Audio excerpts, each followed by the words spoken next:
Order ചെയ്ത omelette താമസിച്ചതിനെ മദ്യപിച്ചെത്തിയ ഗുണ്ടാ സംഘം കടയടിച്ചു തകർത്തു. കരുനാഗപ്പള്ളിയിലാണ് സംഭവം. ഇടക്കുളങ്ങര സ്വദേശിയുടെ കടയാണ് അടിച്ചു തകർത്തത്.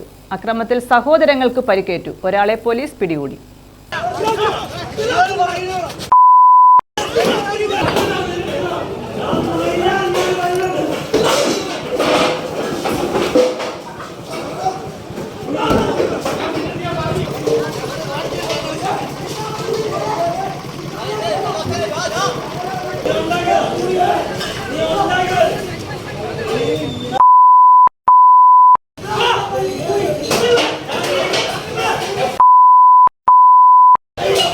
കരുനാഗപ്പള്ളിയിൽ ഗുണ്ടാ സംഘം ദോശക്കട അടിച്ചു തകർത്തു.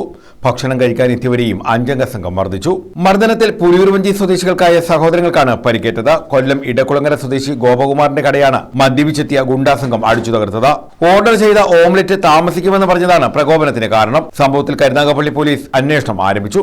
അക്രമി സംഘത്തിലെ പ്രസാദ് എന്നയാളെ പോലീസ് പിടികൂടിയിട്ടുണ്ട്. ഗുണ്ടാ സംഘത്തിൽപ്പെട്ട ഇയാൾ കഞ്ചാവ് കേസിലും നിരവധി ക്രിമിനൽ കേസുകളിലും പ്രതിയാണെന്ന് പോലീസ് പറഞ്ഞു.